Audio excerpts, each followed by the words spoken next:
Then into sports and creative arts, you will see proposals that were held, and we had different engagements at the American Center where experts in the area of sports and creative arts were coming to give us the views. Then fourth, in the area of employment, but of course you will see employment cuts across all the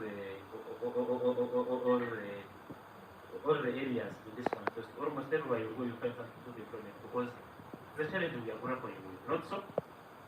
Every one of us acknowledge that employment is something we are grappling with. So after that, another area we went into was the area called agro-industrialization. That is where the Young Farmers Federation, again, open now. I am on point there. He has given me the NRM funds. Agro-industrialization. This one we didn't break it down. It remained a lump sum, but under it there are policy proposals on how we can have more young people along with the agricultural value chain, or in terms of value addition, and also in terms of solving the inherent unemployment issues and even skilling problems through agro-industrialization. Then also the third area is governance and security. In the manifesto, it will not be among the top 3, but here it is, because in terms of allocations, national budget allocations is one of the big consumers of the national budget. So here we broke it into 3 areas. The first area we broke it into is youth participation, because all of us are talking about political participation of young people, and views are given under it on how we can improve the participation of young people, their civic participation in politics, in the governance, and in other things. The second area we broke it into was what we call rule of law, governance. No, the second one was peace and security. And this one mainly looks at tackling issues to do with violent extremism, online hate speech, and the rest. And even the criminal justice system, on how it is structured in Uganda, and how it can be tuned to be more supportive than not to be more condemning to them. The third area under governance and security was rule of law, governance, and access to justice. And under this, you see proposals to do with corruption, proposals to do with introduction and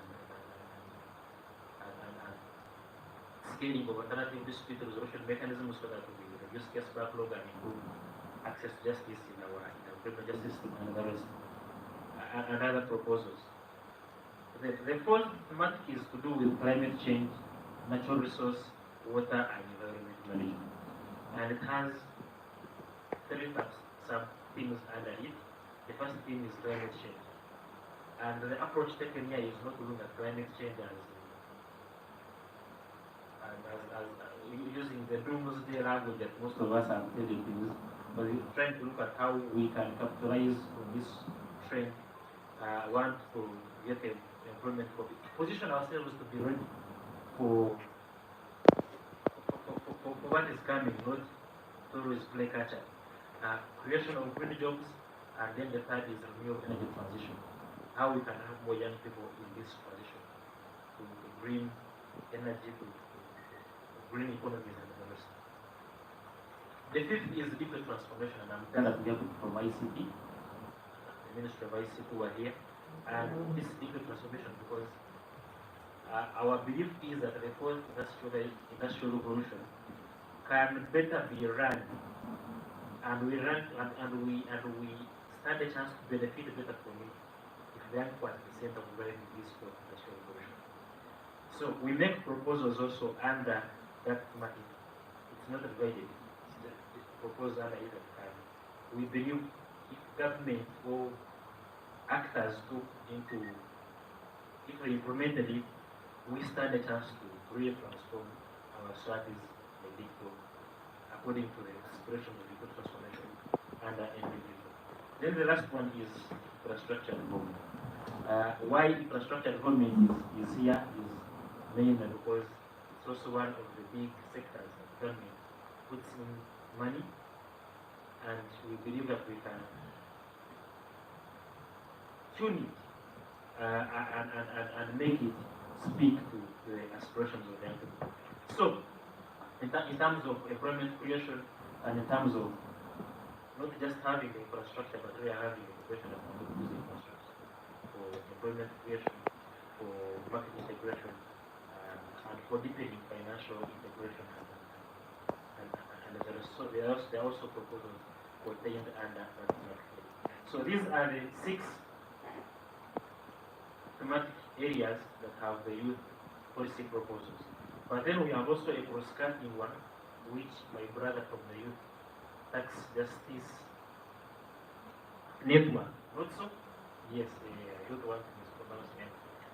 My brother Mpereza will give more context on it, but it's also contained, which we believe, and those are main now areas of financing. Where can the finances be? Because why that one is contained is that we don't want to just be there. We go to meet, let's say, political parties and say, integrate this from the book of lamentation. We want to go to them from the book of Acts. I think now it will be Acts of the National Youth Manifesto, not Acts of the Apostles. Say, yes, we are giving this proposal, but this is where financing can come from. That comes in as cross-cutting, or even where you can cut. Because under cross-cutting is things to do with financial flows, things to do with improving corporate governance and the rest. In the big manifesto, you will see them, as well as we have cut. But I think they have also failed to. We are clear to talk about cutting the size of parliament. So that we are clear to propose them. Not fear, but we are saying, for the meantime, let's see. Maybe we can ride on the RAPEX, which is trying maybe to be in the stream, and although with time, the RAPEX proposals could get into the political and administrative spheres and help us get them. But we are giving some other proposals now in cross-cutting, which you will see when you break into your group. So the intention is that we can break into the groups under the thematics we are more conversant with. I don't know if I don't like printing. One time I was almost fired from my job because I said I don't like printing. I used to send, this when you come with your jealousy thinking, so, hey, dear commissioner, please click on the link and you'll find the document. And I will take a month before the document is ready. So they said, you can print and bring the document and we go through the red pen and understand how this one you cut it out. I want to even have the group we have printed out where the groups can go and so I don't like it, yes. I believe you're still in the presentation? No, I think I am using that. Okay. We shall see how. Okay, so colleagues, these are the 6 thematic areas, but they are both from the NGP4. And under them you will find different proposals which we believe you can help us to make better so we have the final national manifesto which you can get ready for launch. Thank you.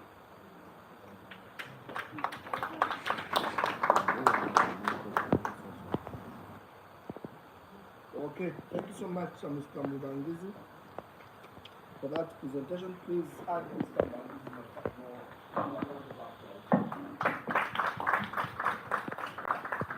So ideally what we want to be doing, ladies and gentlemen, over the years we've had issues with trying to break down the manifesto for the common man to understand. What you had Mr. Mubangizi doing was giving us the figures, the fractions, the too much English. But basically the idea is these are the gaps and issues that affect us as young people. And these are the demands that you think should be addressed by the next government from 2026 2031. And he seems to have left out a slide. I will give him an opportunity to say something before we do the group conversation. Oh, yes. This one, I don't know if it was intentional. I had intended to also give the members here a right touch because many people ask, so we have been doing these things since 2011, and what are we taken serious? Are we? So I will use unless you have to keep standing. So within this manifesto, you'll find a section on achievements of the 2021-2026 national. This one was to give us hope that we are hard. We may not be at 100%, but not everything that we do is in vain.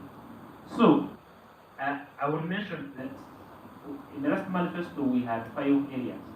We had youth political participation, we had access to health, we had the education that drives growth, we had climate change and youth-friendly cities, and the 5th one was employment creation. So these are some of the demands that I extracted and which were worked on. There was a demand that the Ministry of Health, of Energy and Mineral Development should amend the Mining Act 2003 to provide for youth participation in the extractive industry.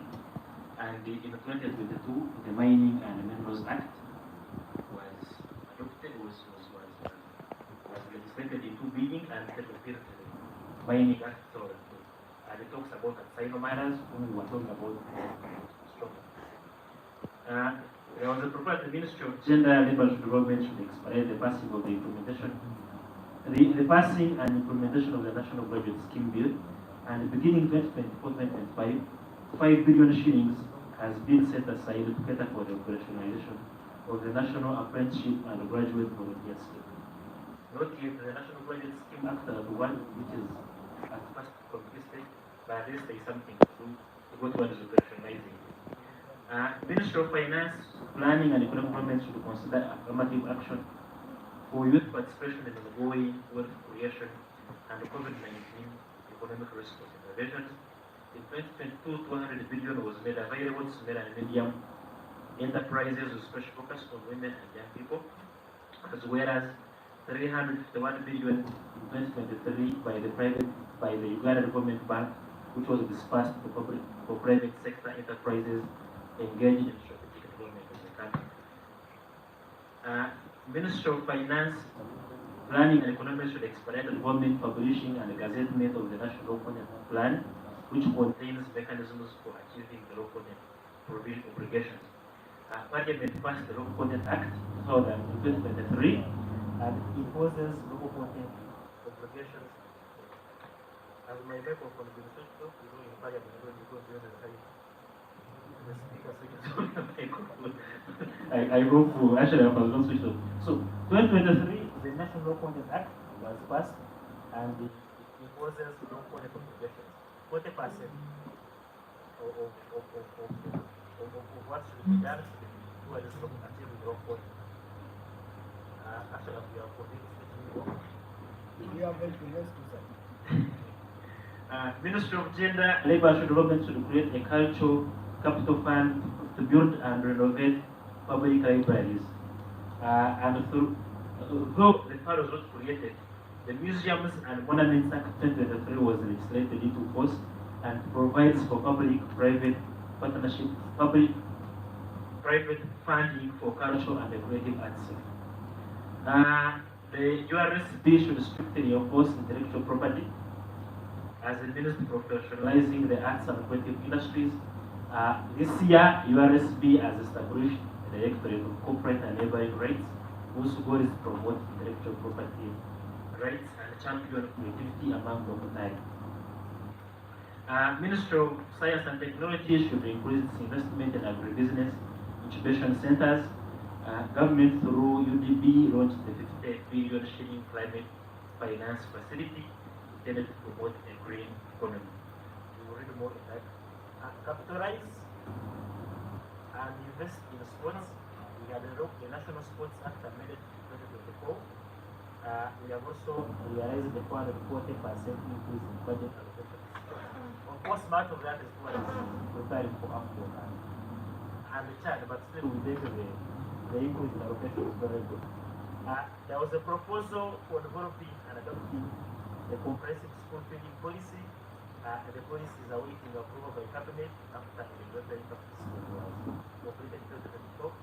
And there is a commitment to implement nationwide school feeding programs in 2026, within 2026. So we take that as.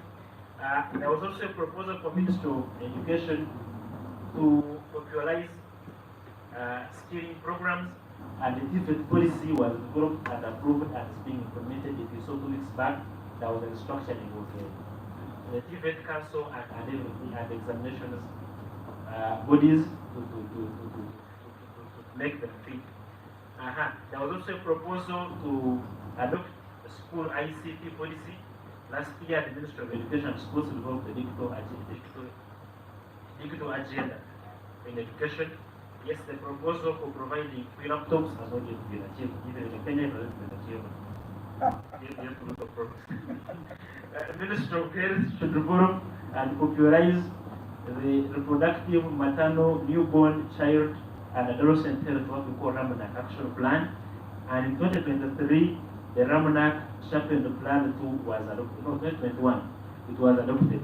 We have also seen an increase in SRHR allocations from 14 billion in 2021 when the manifesto was developed to 25.4 billion in 2024-25 financial year. When we are coming to the end of the year. Office of the Prime Minister should expedite the climate change bill to enable effective implementation and enhancement of the national development contributions. In 2021, the National Climate Change Act was passed. Also, the proposal for NDCs by the Ministry of Water in 2022, the national development contributions were enhanced, in addition to allocations to restore 2,450 hectares of degraded wetlands, among other interventions. In the big document, you will see them. So, this section is to give us hope. Of course, if you are M&D, you talk about something called attribution factor. But if you're in advocacy like me, we know that attribution, if you have advocated on something and you get it, you attribute it to yourself. Is it? If you're in advocacy one. So the attribution factor will be resolved by that the universality of advocacy achievements, and that you can claim anything as long as you have advocated for it, because we had engagements around the issues we talked about. The least achieved sector was youth political participation, because we recommended things like having a cabinet minister for youth, having 2 youth MPs per region. Those ones were not achievable. But the other sectors we advocated for, we have at least 45% achievement, and I think we can thank God for that. Let's clap. Thank you, President. Thank you, colleagues. So the club, we should thank God and government for that. Let's clap for our Mr. Mubangizi. But also I want to be sure, ladies and gentlemen, is what we are discussing making sense to you? Eh? Because